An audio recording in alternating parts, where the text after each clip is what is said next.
This ugly loser is kicked out from his party after being the most useless member of the group. One day he meets a hot girl who invites him to her party, and later he becomes the strongest of them all. Lloyd is a boy whose entire village got Thanos snapped in the crossfire of a battle with the demon lord, and now he's just a traumatized orphan with dead eyes and unresolved trauma. Merlin stumbles upon this sad loser and, realizing it was her oopsie that leveled his hometown, adopts him like a guilt-ridden magical raccoon. To make up for it, she takes him in and begins training him in magic. The first lesson is a flame spell, which she shows him for 3 seconds before threatening to skip his dinner if he fails. Miraculously, by nightfall, he produces a tiny flame. Instead of praise, Merlin mocks it and singes his brows with her own magic, though she lets him eat. The next day, she moves to water magic, casually creating a spout with a foot swipe. Lloyd tries and only dampens the ground proudly. Unimpressed, Merlin drenches him to make her point. This pattern of harsh lessons and punishing feedback continues as Lloyd does his best to improve. Surprisingly, her teaching style proves effective. By winter, Lloyd's magic has advanced enough that he casually conjures a snow statue of Merlin with just a flick. She's touched but stays in mentor mode, taking over the sculpture and enlarging it to 30 feet before using it to grab him and show off some real snow control. The sculpture collapses and Lloyd ends up buried, but he gets up laughing and promises to train even harder. Merlin, smiling, nods in approval. Later, after a wild night of drinking, she wakes up with a brutal hangover sprawled on the couch. Concerned, Lloyd checks on her, and she admits she feels awful. Wanting to help, he places his hand on her forehead and channels his white magic to ease her pain. Within moments, she feels revived, pulls him into a hug, and thanks him, then immediately drags him outside to resume his training. This routine continues for years until one morning, Merlin receives a mysterious book in the mail that rattles her. Just then, Lloyd arrives to say dinner's ready. As she hides the book, it slips from her grasp and falls in front of him. He bends down to pick it up. The moment Lloyd touches the book, a surge of knowledge crashes into his brain, knocking him out cold. Merlin, shocked by what just happened, realizes Lloyd might be the chosen one. She lays him down to rest, placing a gentle spell on him with a glowing kiss to keep his ego in check. She won't let him repeat her mistakes. The following day, training resumes and Merlin leads him to the woods to try white magic. Lloyd ripens a fruit with ease, earning praise, but Merlin shows how far he still has to go by making the whole tree bloom. That night, while tutoring him, she warns him about orcs that command beasts with rare spells. Lloyd stumbles on a mention of ancient magic, but Merlin quickly shuts down the topic, saying it's not something he needs to know. During another lesson, she teaches him how to summon his magic staff quickly. When he hesitates, she whacks him with hers, reminding him to never slack off no matter how strong he gets. Lloyd vows to stay committed. In the next session, Merlin introduces magic stones, solidified magic energy that can even transform nearby matter into more stones. After a few years, during one of Merlin's lessons, she suddenly drops Lloyd deep in the woods, hands him a knife, and tells him to survive and find his way home, then vanishes before he can protest. Moments later, a white wolf appears and attacks, forcing Lloyd to flee and climb a tree to hide. Knowing his white magic won't be enough to beat it, he decides to sneak his way back instead. Scanning the area with a spell, he realizes he's far from home and begins a slow, cautious trek. At night, he studies his magic to improve it. Days pass until he steps on a twig, triggering a chase from a giant spider. Panicked, he boosts his speed with a haste spell and escapes. Lloyd finally makes it home, collapsing at the door. Merlin finds him and praises his success. Years later, while cleaning, Lloyd spots a book on Merlin's desk about a town, and she lets him keep it when he asks. Lloyd has nearly finished his training, so he no longer deals with Merlin's daily lessons. Still, she often drags him along to help invent new spells since he's gifted at it. He appreciates being treated more like a peer now, but after a week of sleepless nights spent doing research, he's growing tired of the constant grind and still wonders what city life is like. So he makes a bold choice. The next morning, when Merlin comes to fetch him for more experiments, she finds his room empty. Seeing the open book on his desk, she quickly guesses where he went. Lloyd, meanwhile, is exploring town for the first time, awestruck by the energy of it all. But after buying a loaf of bread, he's completely broke and realizes he needs work fast. Just then, an adventurer recruitment flyer smacks into his face and he takes it as fate. He joins up. Unbeknownst to him, a cloaked figure is tailing him with keen interest. Soon after, Lloyd and his new party are atop a castle, preparing to battle a massive cyclops. When Alan, the leader, calls for healing, Sheena moves in. But before she can cast, Lloyd boosts the whole party with his upgraded enhancement spell, lifting everyone's spirits. None of them realize Lloyd caused the power boost, since he stayed silent. After the buff, the archer hits the Cyclops in the eye, and Mag easily blocks a punch, surprised by how simple it was. Alan, unaware of the enhancement, confidently defeats the Cyclops in one blow, thinking it was all him. Only the knight suspects Lloyd had something to do with it. With the monster down, they return to town where Alan is celebrated as a hero, since defeating a Cyclops is rare. The reward is massive, but Alan only gives Lloyd 5 coins, claiming it's fair for a newbie dank adventurer. Lloyd accepts without protest. When Alan proposes a toast, Lloyd quietly leaves, not wanting to join. The mage is annoyed, but Alan brushes it off, saying they can find another white mage since Lloyd didn't help much anyway. Meanwhile, at Merlin's place, a man arrives to report. He tells her Lloyd reached town and joined a hero party. Merlin is glad he's safe and believes it's finally time for him to explore the world. As long as he doesn't end up cocky like she once was, she believes he'll be fine. When asked if she still regrets that day, Merlin's expression darkens, haunted by her past. She hadn't foreseen the demon lord's willingness to blow himself up for the magic book, which led to an entire village being wiped out, Merlin included. Cybele managed to revive everyone with forbidden magic, sacrificing his own life, and Merlin has never stopped blaming herself. Meanwhile, Lloyd continues supporting his team behind the scenes, casting buffs during fights to keep their streak alive, though no one realizes how vital he is. That night, Rena is researching defense spells when Alan walks in. She mentions the enemy hits don't feel as heavy lately and wonders why. Alan agrees but chalks it up to talent, though Rena points out he hasn't been training.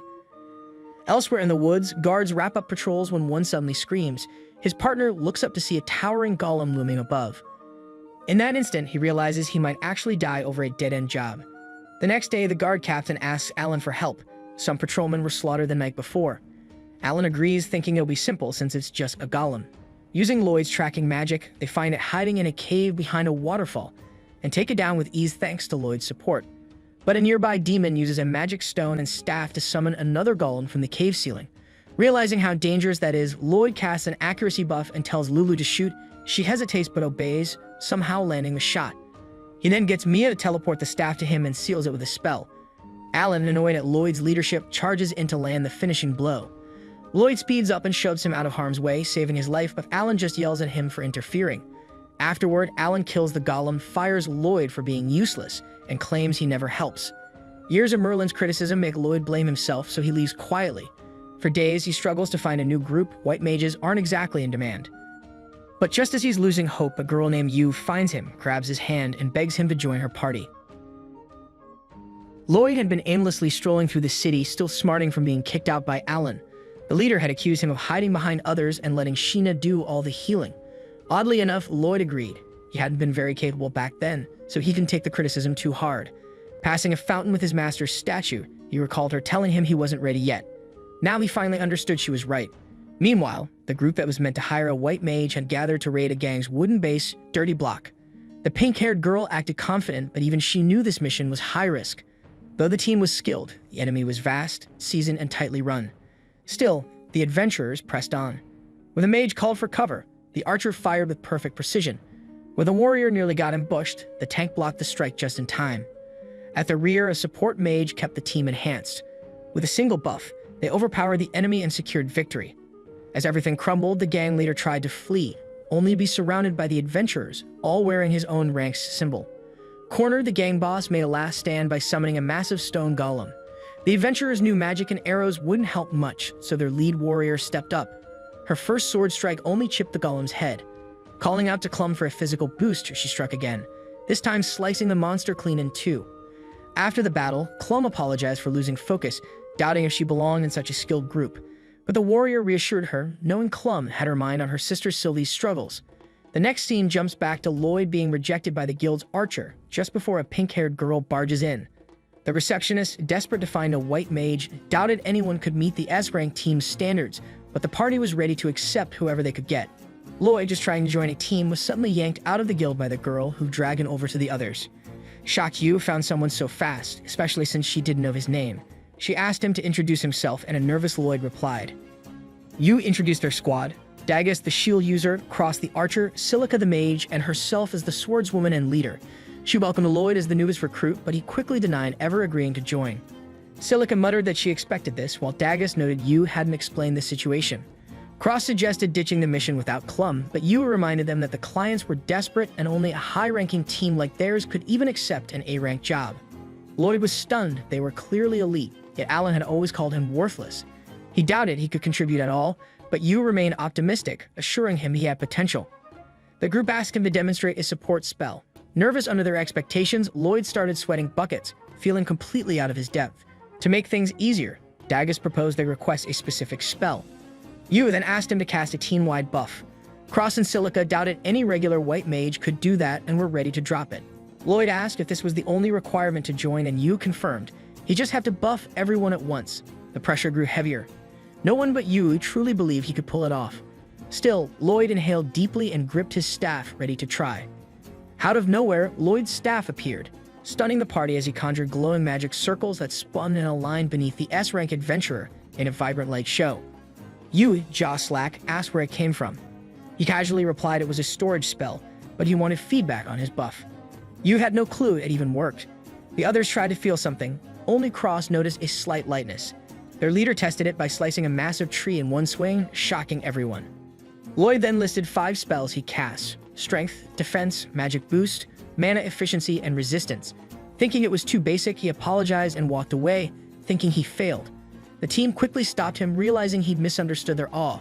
Later, Lloyd revealed he'd once belonged to the legendary 4-hero group but was dropped for lacking skill. Silica was amazed, but Lloyd downplayed it, claiming any tree could drop 5 white mages like him. Cross can't help but ask where Lloyd got his dollar store confidence. Lloyd suggests they try to bring back their former white mage, Clum, who left the group due to her sick younger sister. Clum had been pushing herself, taking care of her sister daily while still adventuring, until the stress wrecked her health and she collapsed on a mission.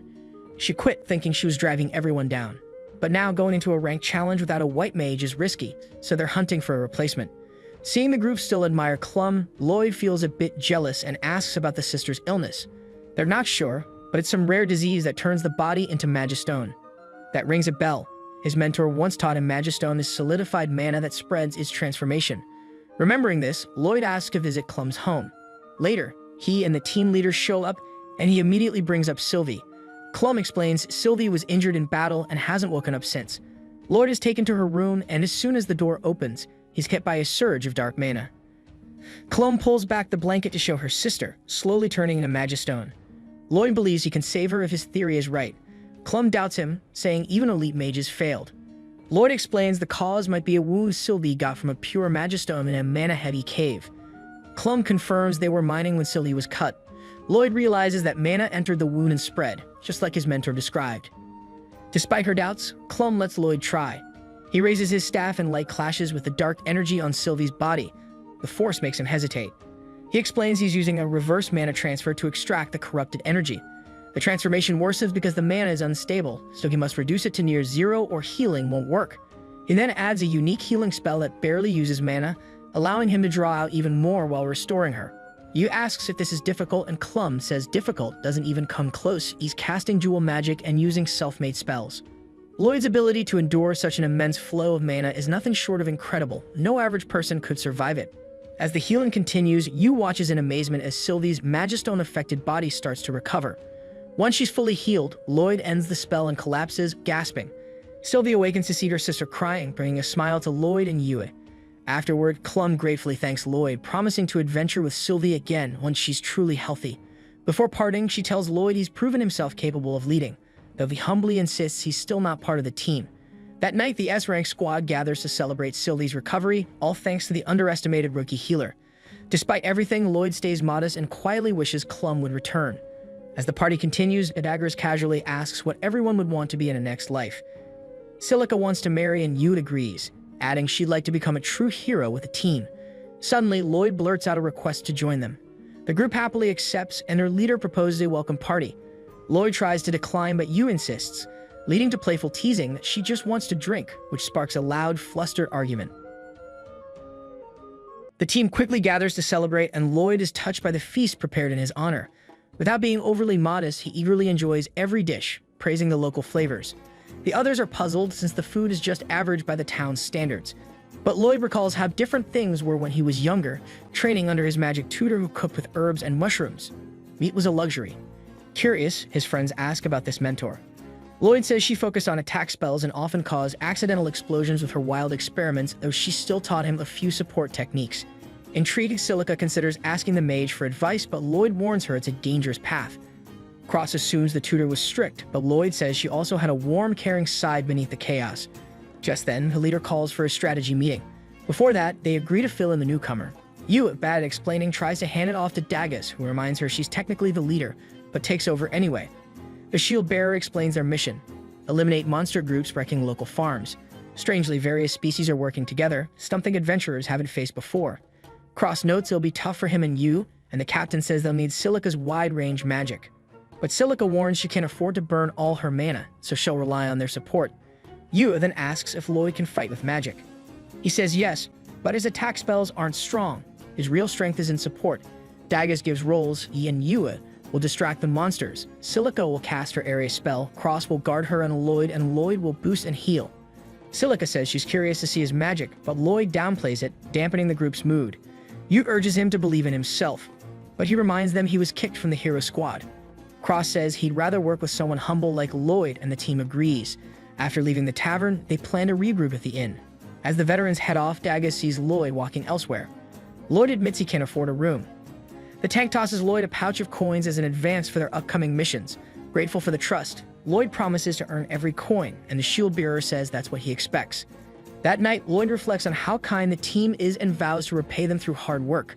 The next morning, the group gathers and waits for Yui, who shows up with a backpack and asks why no one else has one. Cross explains Lloyd used storage magic to carry their gear. Excited, Yu hands over her belongings and Lloyd uses his staff to store them, impressing the team. He even offers to teach them the technique, saying anyone with a bit of mana can learn it. Lightened and in good spirits, they head toward the farms. Dagas later points out that beyond the mountains lies the Megacracy, home of the demons, currently quiet but always a threat. Soon, they reach a deadly bridge, and to ease the tension, Yu throws out a random question. What do you do with water? Prompting everyone to respond. I boil it. I spill it. I freeze it. I throw it. I drink it. I dump it on my head. Seeing Lloyd confused, the captain urges him to give a silly reply too. Lloyd admits it's not something he learned from his mentor. Cross explains the point is to be goofy and laugh at being wrong, while Yu says it helps ease stress on long trips. Lloyd still doesn't get it, so she adds that staying tense just wears people down. She asks another question. What do you call someone who carves a new path? The veterans quickly respond, trail cutter, pathfinder, trail sharer. Lloyd, last to answer, blurts out, I'd walked a hard road. It's not great, but he's playing along, and that's enough. Meanwhile, in a forest, a hooded figure prays before a black stone pulsing with chaotic power. Back with the group, since they're traveling light, they reach camp early, set up fast, and prep dinner. Yu asks to bathe, but Dagas reminds her they still need firewood and food. Lloyd offers to gather wood, letting Yu pull Silica toward the water. Soon after picking up branches, Lloyd figures he has enough and heads back.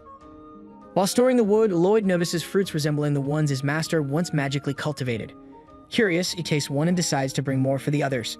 Suddenly, a girl screams. He rushes over and sees a massive basilisk emerging near Yu and Silica at the river. The serpent, fast and deadly in water, charges them. The girls try to flee, but it's futile, until Lloyd arrives and launches his spell to distract the creature, giving them time to escape. He throws them their weapons and casts support magic. As the beast strikes again, Yu slashes it clean in half. Still alive, it thrashes until Silica finishes it with a blazing fireball. Yu cheers wildly while Silica wonders how she managed such power. Grateful, their captain thanks Lloyd for saving them, then asks him to retrieve her scabbard across the river. As she gestures, her towel slips off, prompting a shriek. Later, the group gathers to learn storage magic, though Yu, sporting a bright red slap mark, avoids eye contact as Lloyd explains how to use it by opening space between the hands. No one really understands it, but they try anyway, though it gets them nowhere. Lloyd apologizes for being a poor teacher and feeling useless. Dagas tells him not to blame himself, and Cross reminds them they're all still learning. Grateful for their support, Lloyd finally smiles. Then Silica tries saying storage aloud, and it works. Magic forms in her hands. All they needed was a spell. Unlike Lloyd, they need incantations. By late afternoon, Silica stores her staff and earns praise. Cross attempts the same with his gear, but only manages half. That night, the team's white mage sits by the fire while Yu keeps watch, noting the area is clear. Sensing something's off, Lloyd asks her about it. She sits and thanks him for joining the team. He says he had no reason to refuse. Still, the captain feels like she pressured him into helping after caring so much about the mission. When Lloyd asks why she's so invested, Yu reveals it reminds her of home. As a child, her village was destroyed by monsters, and she was the sole survivor. She couldn't ignore reports of monsters attacking farms. Losing crops could devastate small villages. Mid-story, Lloyd hushes her and tells her to wake the others as he grabs his staff. After waking, the group hides in the trees, spotting giant spiders like the ones from their quest. With the spiders head their way, the adventurers try to sneak off, but Yu steps on a branch, alerting the creatures. As they flee, one spider jumps ahead, cutting them off while the others flank them. The team summons weapons and blocks web attacks, but Silica's staff gets stuck. Webs soon cover the area, making movement difficult. Daggers asks for a plan, and Lloyd steps up, casting spells to stop the spider's legs and telling Yu to attack. She slashes through the webs, pinning them down. Cross retrieves Silica's staff while Yu shields herself and slices the spider's legs. Another approaches, but she drops it too. As the third attacks, Yu uses the web's force to launch forward, cutting 2 legs. Silica blasts fireballs and Cross's arrows trigger explosions, finishing it off. After the fight, Lloyd apologizes for taking command, but Daggers and Yu say he did well. They agree he should lead. The next morning, everyone packs up, and as they leave, Lloyd wonders about the spider's presence until Yu calls him to catch up. At camp that night, Lloyd kept dwelling on the odd behavior of the creatures. They all seemed to be heading in one direction. Yu broke his thoughts, asking if he'd take night watch again. He agreed, and Silica warned he'd burn himself out. Lloyd insisted on guarding so the others could rest, saying sleepless nights were normal for him, and this was his way of contributing. Yu muttered that he might be more useful than she thought, and Silica gave in as long as he promised to speak up if it became too much.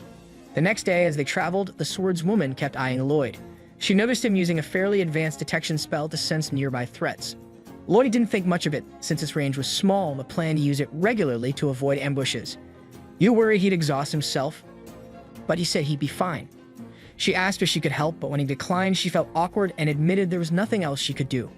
That night, while Lloyd was again on watch, the leader asked Silica if he just didn't trust them. Though always eager to help, Lloyd rarely leaned on others. Silica noted everyone grows at their own pace, reminding the group that even she and Yu weren't close at first. She suspected Lloyd struggled with confidence, needing time to open up. Yu found him puzzling, clueless about normal things but oddly knowledgeable in other areas, which only deepened her curiosity about his past. Silica believed he'd share when ready if they gave him space. The warrior agreed, though still had doubts. Lloyd was unpredictable. Just then, Daggers invited Lloyd for a walk. Lloyd declined, saying he couldn't leave, but Cross offered to cover. Later, Daggers showed Lloyd a line of warning bells set in the forest and told him to rest. Lloyd refused, still on edge. Daggers said that before Lloyd joined, the others handled it fine. Lloyd argued he needed to stay alert to use his magic. Finally, Daggers asked if he didn't trust them. Lloyd, surprised, said it wasn't about trust, just caution. Daggers noted that Lloyd always handled scouting and night watch alone, which made the others feel he didn't trust them.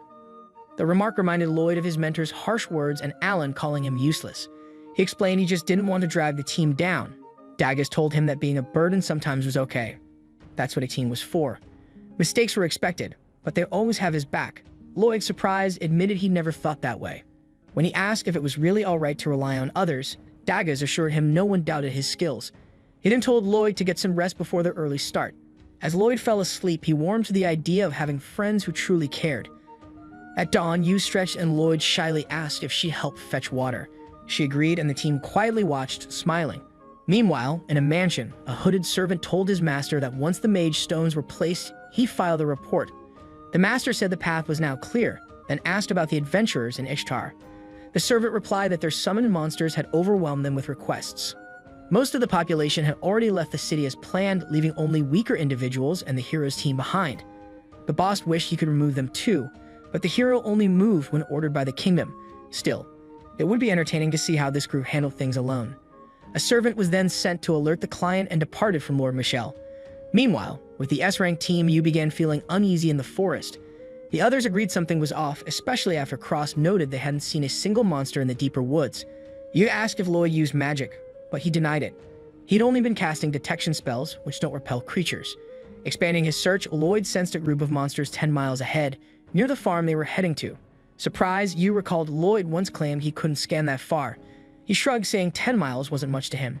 Silica reminded them that was far beyond normal. Despite their unease at Lloyd's strength, the group stayed focused. When they reached the farm, they found a large pack of dire wolves. But Lloyd noticed something stranger. It was the only area where his spell detected any monsters. Where did everyone else go? Silica and the group find it strange. Creatures as strong as these wolves shouldn't be the only ones around. Lloyd wonders about the farm's owner, and Yu explains he was hurt by a dire wolf and is now staying with his son. Suddenly, Cross notices something dark at the center of the farm, though no one else sees it. Thanks to his sharper vision, Lloyd uses a spell to boost his sight, and spots it too, a black stone radiating ominous energy. He enhances everyone else's vision and confirms it's surrounded by beast folk mana. Lloyd recalls his mentor once spoke of beastmen who could control monsters with rare magic, and it looks like this stone is responsible. Soon after, he senses a massive horde of over 1,000 monsters approaching. He's convinced the stone is drawing them in. Although Cross suggests retreating, Yuve insists they can't let the creatures destroy the farmland. When asked if she really intends to face them all, she stays quiet. Dagas doubts they can outrun that many foes, and Silica warns that a fight near town could put civilians at risk. Lloyd decides they should stand their ground and reveals he has a plan, starting with a magic stone. He asks Cross if he can hit it, and though Cross isn't sure he can destroy it, Lloyd says hitting it is enough. With the support mage's enhancement, Cross fires an empowered arrow that shatters the stone. Impressed, Cross asks what Lloyd did, and Lloyd casually explains he boosted the archer, his weapon, and the arrow. Cross is shocked he can enchant all three at once, but Lloyd shrugs it off, crediting Cross's aim. As the stone breaks, the wolves revert to their wild instincts and turn on each other. Yu asks if that was Lloyd's plan, and he confirms the stone was clearly affecting their behavior. However, he had assumed it also controlled the incoming horde, but they're still charging. As the monsters close in, Yu urges action, but Lloyd says it's still not the right moment. The team grows tense under the pressure, but the mage stays composed, waiting for the right time. When three wolves charge at Silica, Lloyd tells her to act. She unleashes a firestorm, stunned by its strength, stronger than anything she conjured before. Yu demands to know what Lloyd did, and he says he boosted her magic and cut the mana cost. The flames engulf the enemies, and Lloyd tells her to cast again, this time followed by wind magic. Cross quickly figures out the wind will spread the fire and obscure the sky, giving them an edge. Lloyd then uses telepathy to relay enemy positions to Cross, who shoots down flying foes with precision. Everything's going smoothly, but Lloyd remains cautious and directs the next move. When Silica says her mana is nearly gone, he transfers his energy to her, nearly passing out himself. With renewed strength, she casts Luvia, summoning a torrential rain that douses the fire, flooding the forest. The effort drains her completely and she collapses, but Dagas catches her. Yu tells her not to worry, they'll handle things now. Silica, barely conscious, tells them not to overdo it, making Yu chuckle at the irony. She praises Lloyd's strategy, but he brushes it off, claiming he just did his job. Realizing Yu wouldn't accept the compliment, Yu readies her blade and Dagas lifts his shield beside her. Meanwhile, Lloyd and Silica lie on the ground, drained. Lloyd, frustrated by his limits, knows he still has a long way to go. A beast woman screams in terror as a demon seizes her. A beastman who resembles her rushes in but fails to stop the kidnapper. Enraged, he roars and swears revenge. Meanwhile, Lloyd, now recovered, realizes the true target is Ishtar. They've all been missiled. As the group prepares to return, the white mage reveals vials of purple fluid, noting the entire mission was likely a setup to lure strong adventurers away and leave Ishtar vulnerable. Though Cross insists the hero and knights remain, Dagas agrees Lloyd's logic adds up. The archer also recalls the strange magistone they saw. Convinced the city's at risk, they head back. Lloyd drinks a potion, casts a buff spell, and sprints off at blinding speed. The others follow, suddenly weightless, as he tells them it was a speed spell. Meanwhile, at a remote estate, the demon brings the beast woman to Michelle, who welcomes a guest called Grist. He asks not to be addressed formally, but Michelle jokes about it. Grist warns that their plan is unfolding perfectly and Ishtar's fall is near. He hopes she'll stay useful, and Michelle agrees she's valuable. They can benefit a lot from her. Grist doesn't fully understand, but knowing the man was once the demon lord's right hand, he trusts his skill. The man says he'll do anything if paid well. Meanwhile, the kidnapped beast girl is now imprisoned.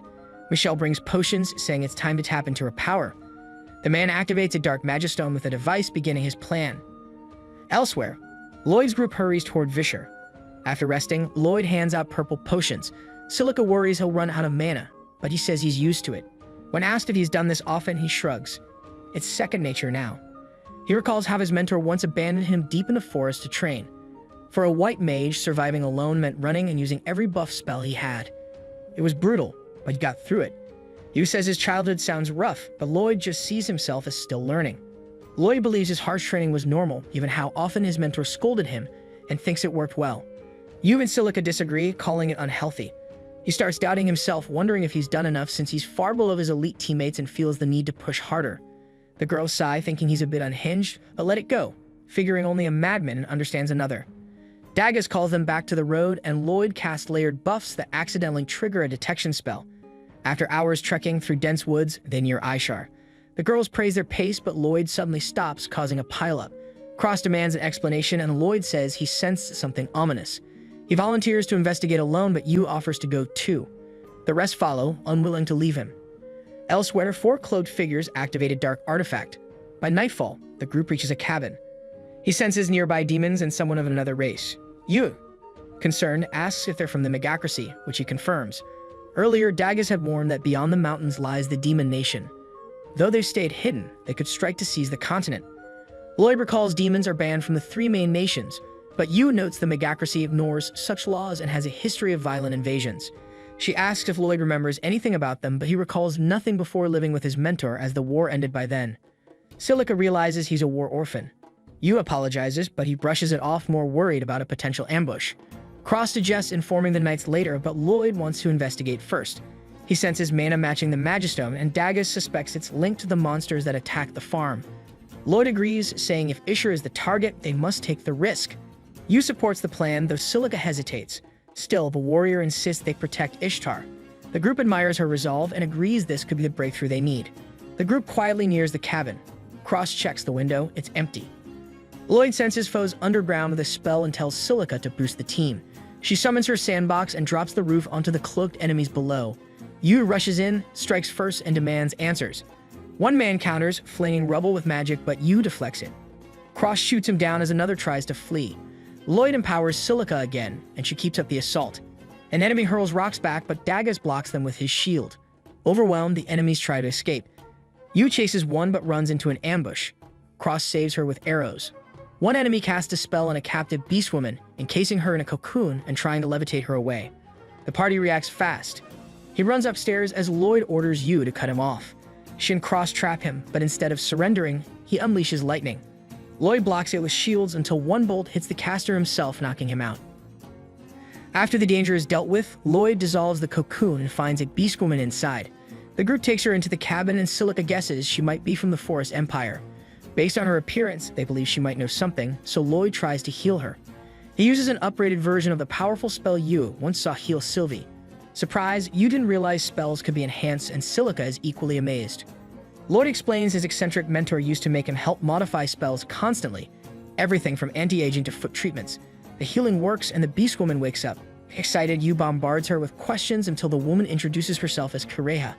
Asked why demons captured her, Kureha hesitates, clearly afraid. Lloyd assures her they're adventurers tasked with protecting a farm and sensed beast folk magic nearby. He explains that some beast folk can control monsters, suggesting Kureha might be behind the incident. Eventually, she admits the chaos was caused by her spell. In the forest, 2 Ishtar scouts discover a giant Magistone guarded by countless beasts. Realizing they can't win, they try to escape, but one is swiftly killed by wolves. Meanwhile, a monster army begins advancing toward the city. At the cabin, the adventurers are shocked to learn a spell exists to control monsters. Kureha reveals demons force her to use it as a weapon, confirming the Democracy's role in attacking Ishtar, a key city for controlling the continent. Fearing the city's fall, the group hurries back with Kureha. Lloyd feels guilty for involving her, but she insists she's safer with them. After running, they pause briefly, worried they might be too late. Lloyd detects not only a monster swarm, but a full army behind it. Yu asks what to do, and Lloyd requests Kureha's help and tells the others to warn the town and prepare. Though Yu hesitates, Lloyd reminds her teamwork is key. Inspired, the group understands the urgency. The White Mage casts a boost spell, and Yu with Daggers, Cross, and Silica rush to Ishtar, while Lloyd and Kureha head on their own mission.